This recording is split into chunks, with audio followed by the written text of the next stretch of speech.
When I talk to people who are invested in Bitcoin or cryptocurrency, I see a couple key mistakes when it comes to getting a second citizenship. I talk about how everyone should have a second citizenship, and I think even multiple citizenships is going to be the name of the game. But that's especially true if you're in something new and innovative and fast growing and that has all the regulatory and tax risk of crypto. Today, I want to go through a couple mistakes that I see people making as Bitcoin and crypto investors when it comes to getting a passport and tell you how I would work around those to make sure you get the best passport and have the best process. So we're going to quickly go over the different ways that you can get citizenship. It is generally more difficult to actually pay for or invest into a citizenship with Bitcoin itself, and I'm going to cover what you want to be aware of there. And then we're going to go into the specific issues that I see unique to the crypto industry. So one of the things that we'll talk about for people in crypto is citizenship by investment, particularly citizenship by investment in the Caribbean. There's 5 Caribbean countries and a little over a dozen countries around the world that have formal citizenship by investment programs. That could be a donation, that could be a real estate purchase, that could be a bond purchase, that could be something else, or a hybrid of all of those. That's where you're going to get a passport in a matter of months. And I think for a lot of people in the crypto space, that is the most attractive way to go. There's citizenship by descent. That's tracking your family tree. Do you have any ancestors where you can claim citizenship? You can't usually go back 300 years, and there may be caveats that restrict you from getting it. I've seen that in my own personal situation. You can move to another country and naturalize. Unfortunately, the more tax-friendly a country is, especially for crypto investors, it's generally not a place where you're able to naturalize. So countries like in Asia, for example, that are tax-friendly, but that don't really give out citizenship. There are special ways if you're making large investments in a country, you can get citizenship, what we call fast-track naturalization. If you're married to a citizen of another country, that might be worth pursuing. Those are the main angles. And so I think that you want second citizenship as a crypto investor because of the regulatory risks. What happens if the government decides one day, hey, we don't want people paying for stuff with Bitcoin? I think the wider the adoption gets, the more regulation there's going to be. The average person wants regulation. We don't want to think that as people who want to be free, but that's the truth. The average person wants someone else to take care of it.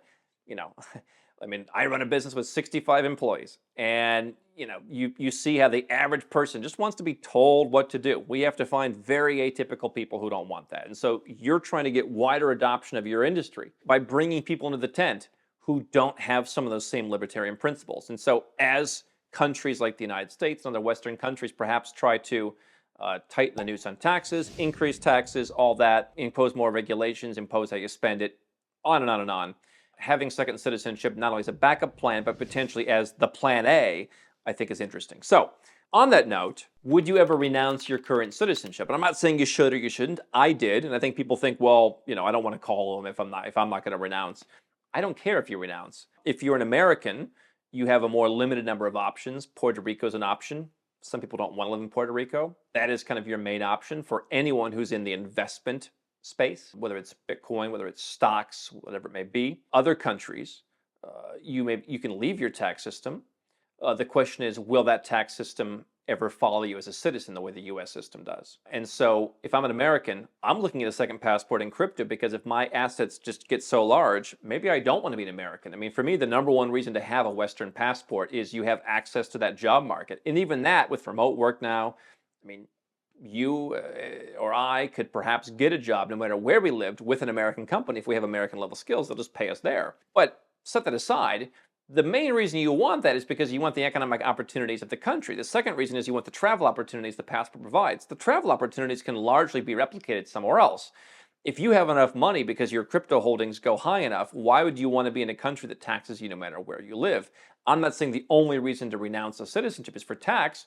Certainly wasn't the case for me, but I didn't have crypto that went up to the roof. I got more into that after leaving the US. And so if you would renounce, I think there's a higher likelihood of that for people in the crypto space, because again, understand that when you leave your country as a non-American, there's going to be an exit tax on all your assets. And I think countries are getting much better at tracking that. If you're an American, you can never do that until you get out. So the quality of the passport that you're going to get depends on if you would renounce. And I think you should be honest with yourself. If there's like a very low chance that you're ever going to renounce, one thing we see is like if your parents were immigrants, probably a low chance you're going to renounce. I see a lot of children of immigrants that just like, I don't want to displease my parents that much. Like they really fought to get here. I can't do it.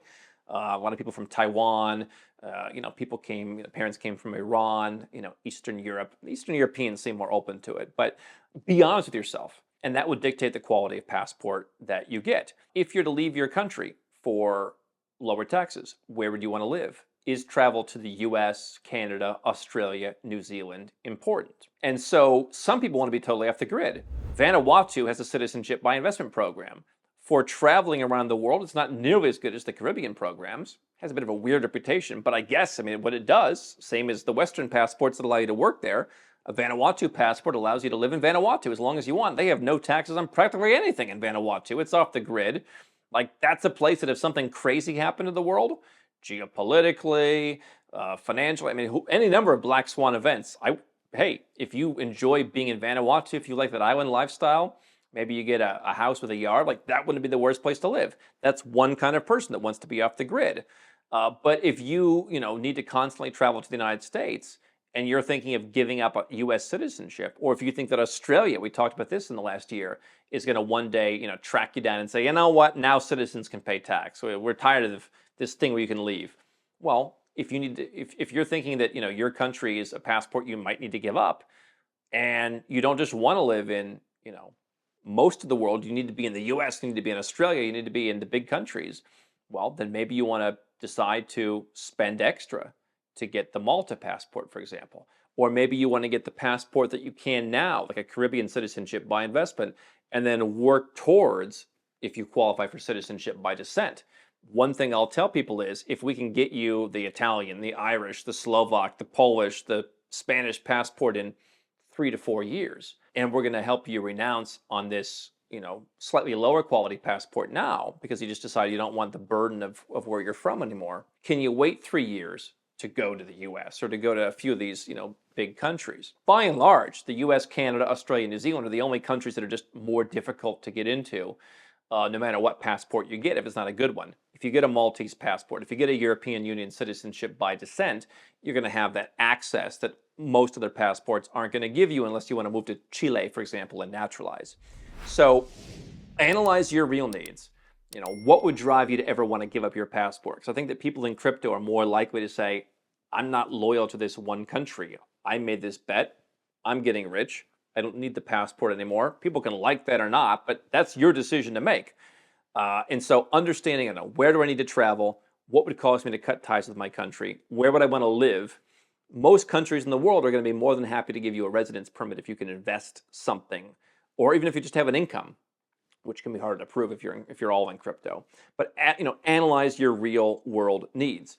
A Vanuatu passport for someone who just is happy to travel around the emerging world, wants to get a residence permit to live somewhere, that's fine. Like, I'm not saying it's my first choice for a second passport, but if you're just like, I just want to be left the hell alone, there's somebody that might work for. Vanuatu, make a donation to the country, get the passport quickly, and you can live in Vanuatu. And if you want to travel to Malaysia, Malaysia doesn't care if you're Vanuatu citizen or US citizen. It makes no difference to them. The West might care because they look down on Vanuatu, but the rest of the world doesn't care. We've had couples who've gotten Turkish citizenship because they're like, we want to travel all around Latin America, and Turkish passport's very strong in Central and South America and the Caribbean and in Asia as well. And so they're like, hey, we want to get away from these, Western countries. We don't care about access to Europe. Let's just get the Turkish passport. Not the best passport for most crypto investors because it's a bigger real estate investment, which brings me to my second point, opportunity cost. This is a big consideration. Now, here's my position if you're in Bitcoin or crypto. Obviously, we have plenty of clients, from 1 million up to a couple billion of dollars who are diversified. And they have cash, they have stocks, they have crypto. That's an easier case to make when you're getting a passport because we can just show, hey, here's the cash in the bank. They have seasoned funds. They can make the donation. They can make the real estate investment, whatever. If you're all in, if you're 100% in crypto, figure out what percentage you would slice off and just say, that's not a growth asset anymore. What's hard is we've had people where they're 100% Bitcoin. We go through the extra steps to make sure they can, prove their funds and all that while they're going through, let's say, a citizenship by investment. And then it comes time to make the donation and the crypto is down and they don't want to make the donation. I think that for me, I've gotten multiple passports. I've set up different structures for myself. I've spent a lot of money. We spent millions of dollars over the years figuring out and building the structure that I have, and I feel very well protected by it, and I have a very nice, free life. And that's why I don't worry about the things a lot of people worry about in Western countries. It's never fun to say, hey, I'm going to send $100,000 tomorrow, and I get a little booklet in return called a passport. Obviously, I'd like to have the $100,000, but I determined, even before I knew exactly what I needed it for, this was just worth doing. I bought properties. Would I buy a property in a certain place to get a residence or citizenship if it weren't for the residence and citizenship?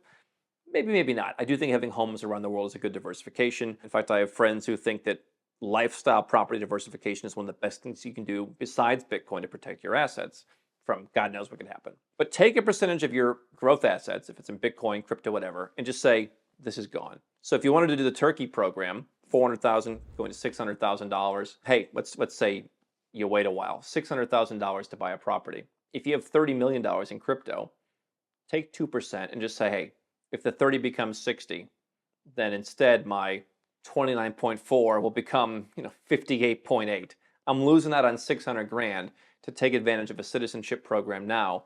I can sell the 600 grand property if you work with Nomad Capitalist and not some schemy, scammy developer who's taking a huge commission off of you.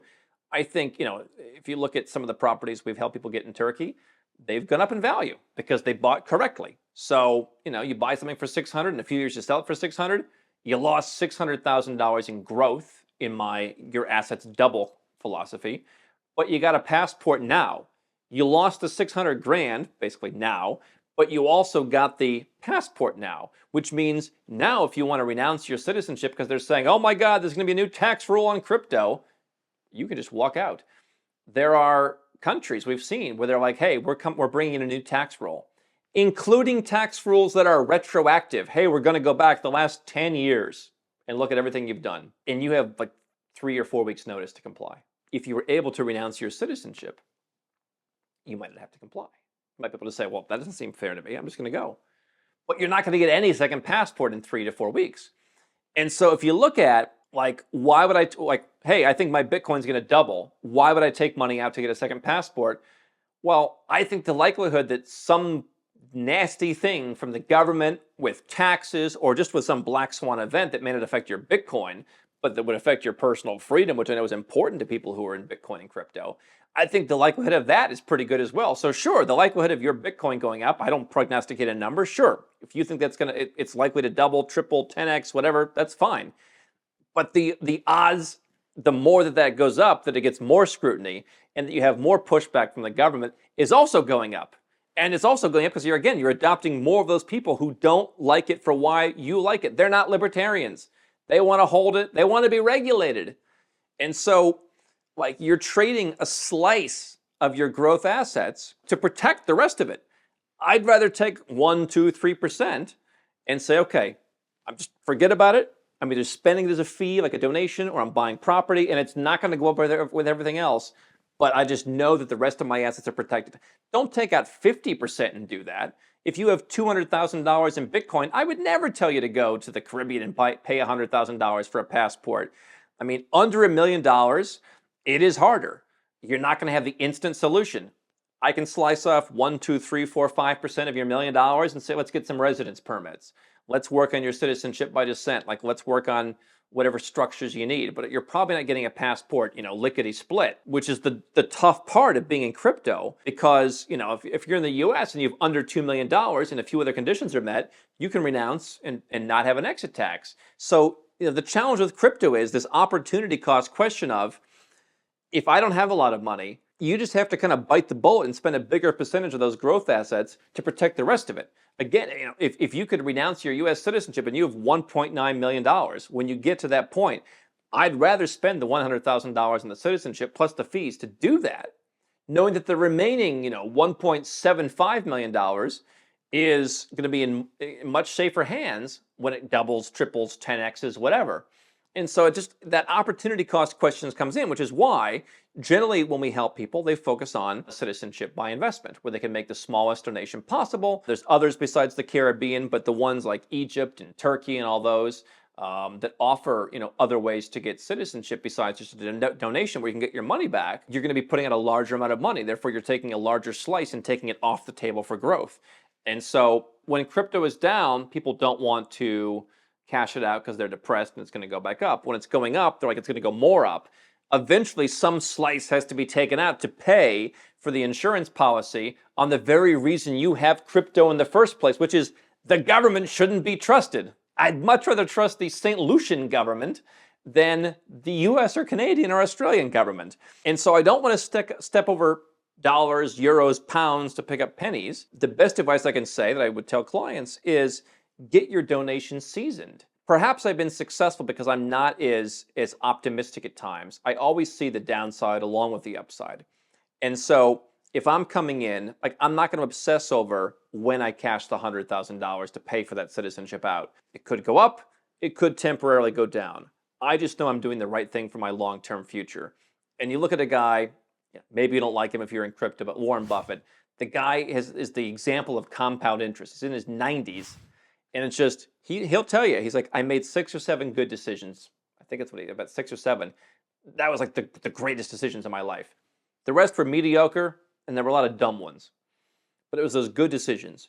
To me, in Bitcoin and crypto, one of the half a dozen great decisions you can make is giving yourself an insurance policy against the government that you don't trust that caused you to get into crypto in the first place. Insurance policies cost money. Money spent can't be invested to grow, but it protects the rest of it. Time is of the essence. That's the third thing I would think of. If I'm in crypto, I have a greater need to do it. If you come to me as, an Australian running a business and you're happy to move to Malaysia and it's going to be tax-free for you, and we're going to put the company in a tax-free place, and you ask me, do I need a second passport? If your business makes $10 million a year, I'm going to say, okay, let's take 1% of that and insure against whatever Australia would do in the future. But if you're making $1 million a year, I might not tell you to take 10% and insure against it, but going out and donating for a passport.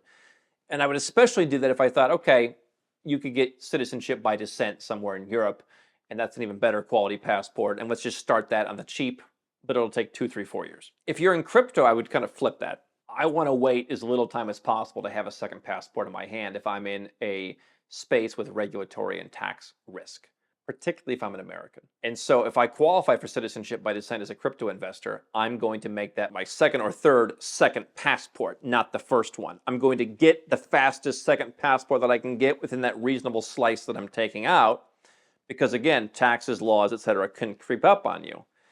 I'm never going to advise you to say, oh, well, how are they going to find my crypto? Tax agencies are spending billions of dollars trying to crack down on all things crypto.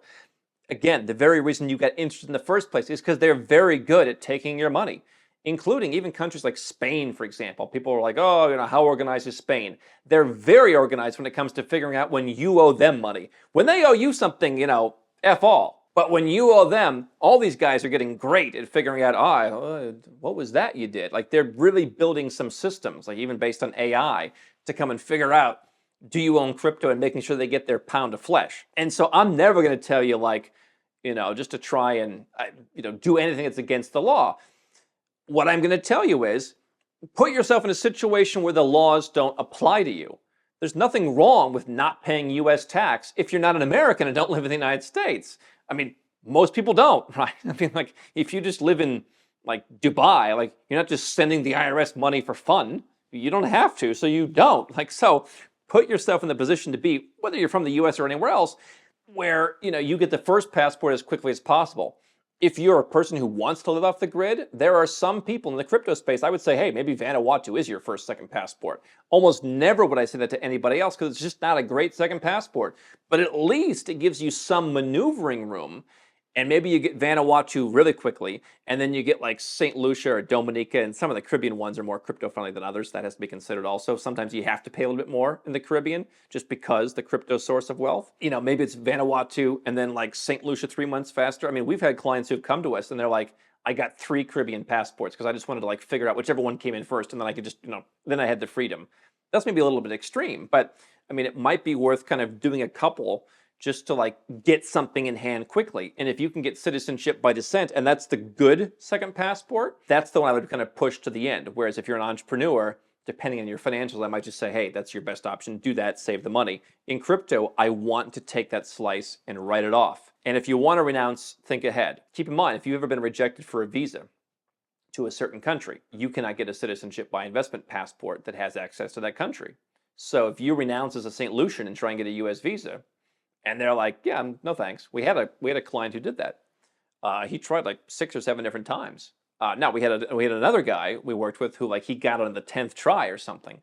But one guy, it's like I tried half a dozen times. They don't want me. Well, okay, I'll get a Malta passport because he's like, oh, now I'm wealthier. Well, no, you can't get Malta through their program because if you've been rejected for a U.S. visa that you haven't subsequently gotten, you're not allowed to apply. It's against the law. And so sometimes it's better to spend a bit more. That's why I told you in the beginning, ask yourself what it is that you need. Ask yourself what's really important to you and be honest. For me, I didn't want to live in the US when I was a US citizen, so I'm happy not to go there now. But if you really want that access, figure out how that's going to work. So this is what we help people do. We plan this out. Not everybody has to renounce. That's not the goal. And I'd like you to find, a life that you like. I don't want you just to run away from something. I want you to find a life that you love that matches your values. And I think you're much more likely to find that if you're a freedom-loving Bitcoin investor in some up-and-coming country than you are in a Western country. But we help people build passport portfolios. We help them legally reduce their taxes, leaving one tax system, entering another. We do that with people who have crypto because there are specific needs. It's different than entrepreneurship. Go to nomadcapitalist.com/apply and learn how we help people. You're going to pay a fee up front. It's going to cost more than just opening one bank account or getting one company. It's going to cost less than just going out and getting the passport with somebody else, but you're going to get a lot of insights where we've helped people save hundreds of thousands of dollars sometimes in not doing things that they saw on Instagram. And we're like, yeah, you don't need that. Just do this instead. And they're like, oh, okay, just saved 150 grand. And so nomadcapitalist.com/apply. If you want us to work for you, we don't make money on fat back-end commissions. We don't make money in hidden ways. We make money by our clients pay us and we advocate for their best interests. And we put all the pieces together, not to where you just get one thing and then the rest of it you've got to figure out later. You get the whole piece of the puzzle together. That's what we'd be happy to help you with. And those are my thoughts on years of helping people in the crypto space.